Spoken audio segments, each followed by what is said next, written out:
Коронавирус деген өзү менимче бул ажиотажды аябай бийликке жагымдуу болуп атат окшойт да. Мынчалык ажиотаж кылуунун кажети жок. Бардык эле өлкөлөрдө ажиотаж кылуунун кажети жок.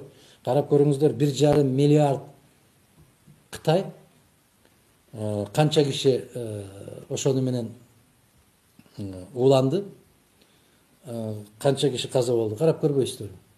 Ошол эле учурда сасык тумоодон каза болгондор канча болуп атат, жүрөк кармап калып канчасы каза болуп атат, башка дарттардан канчасы каза болуп атат. Бул коронавирус дегенди көп эле андай кылып бир чочулатуунун кажети жок. Мен бир профессордун пикирин окуп калдым, жана эле эң коркунучтуусу бул коркунуч өзү дейт. Ошондуктан коркпоңуздар, маңдайга эмне жазган болсо ошону көрөбүз. Коронавирус жөнүндө ушундай бир кызы чуу чыгаруу менимче бийликтерге абдан бир ыңгайлуу жагдай түзүлүп калган сыяктанат. Пейилибизди токсактасак, ниетибизди түз кылган болсок, бардыгы ниетибизге жараша болот. Мисалы мен чын айтайын, менин үйүмдө бүгүнкү күндө 1 килограмм un жок. Же болбосо бир 3 килограмм шекер жок. Же 3 литр май жок.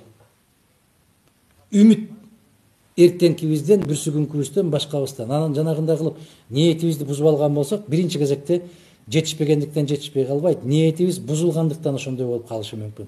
Ушунан Кудай сактасын. Пейилибизди ток кылалы, бардык өзүнүн ордуна түшөт. Коркпоңуздар.